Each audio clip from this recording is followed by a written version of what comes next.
Shalom saudaraku, kita berjumpa dalam channel Petra Grace Ministry. Pada hari Minggu ini, perikop kita diambil dari Yohanes pasal 1 ayat 16-17. Kita telah menerima kasih karunia. Mari kita berdoa. Bapa, terima kasih untuk kasih karunia-Mu. Semua kami dapat karena kepenuhan-Mu dalam Kristus.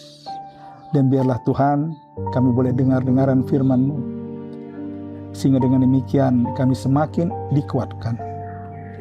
Kami mengerti kasih karunia-Mu. Kami tahu ada kuasa di sana. Bukan sekedar pemberian, tetapi kami juga punya satu tugas tanggung jawab. Bagaimana kami harus menggunakan kasih karunia itu dalam kehidupan kami. Kuatkan kami Roh Kudus, dalam nama Tuhan Yesus kami berdoa. Amin. Yohanes 1 ayat 16-17. Karena dari kepenuhannya kita semua telah menerima kasih karunia demi kasih karunia. Sebab hukum Taurat diberikan oleh Musa, tetapi kasih karunia dan kebenaran datang oleh Kristus. Diberikan dan datang. Saudaraku, kehidupan orang Kristen tidak seperti polis asuransi yang hanya dibayar ketika kita mati dan berangkat ke surga. Setiap orang percaya sekarang ini sudah menerima kasih karunia dan kepenuhan Allah. Segala sesuatu yang adalah dirinya telah kita miliki di dalam roh kita yang sudah lahir baru. Kita sempurna di dalam Dia. Kolose 2 ayat 9-10. Manusia adalah makhluk trikotomi, roh, jiwa, dan tubuh. Setiap orang percaya sekarang telah menerima kasih karunia demi kasih karunia dari kepenuhan Tuhan. Artinya segala sesuatu yang adalah dirinya sekarang telah kita miliki di dalam roh kita yang sudah lahir baru. Roh kita yang mati akibat dosa Adam dihidupkan kembali oleh Yesus Kristus.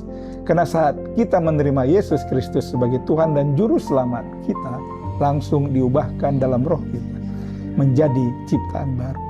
Dalam roh kita sudah dibenarkan dan akan tetap dalam keadaan seperti itu di sepanjang kekekalan. Firman ini mengingatkan kita bahwa hidup orang percaya dimulai bukan dari usaha, tetapi dari penerimaan.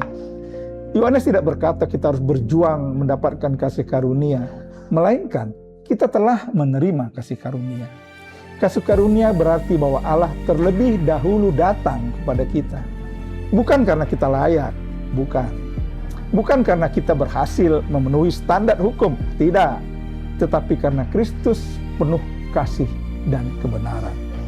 Hukum Taurat menunjukkan apa yang benar, tetapi kasih karunia memberi hidup dan kuasa untuk berjalan dalam kebenaran itu.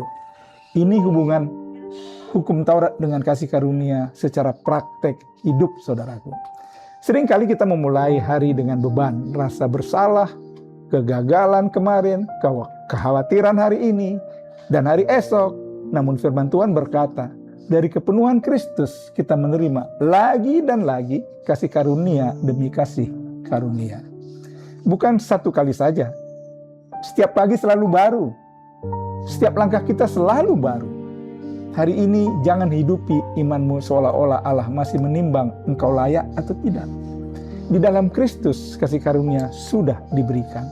Kita taat bukan untuk diterima, tetapi taat karena kita sudah diterima. Perbaharuilah terus pikiran saudara dengan kebenaran ini dan mempercayainya. Anda akan benar-benar mengalami kepenuhan Allah dalam hidup ini. Amsal 23 ayat 7 berkata, bahwa apapun yang Anda pikirkan atau percayai dalam hati Anda, itulah diri Anda. Naikkan doa dari Efesus 1 ayat 15-23 dan izinkan Roh Kudus menyingkapkan. Kristus ada di tengah-tengah kamu. Kristus yang adalah pengharapan akan kemuliaan. Kolose 1 ayat 27. Saudaraku, mari kita jalani hari ini dengan hati yang tenang. Bukan dibebani hukum, melainkan dikuatkan oleh kasih karunia dan kebenaran yang hidup di dalam Yesus Kristus.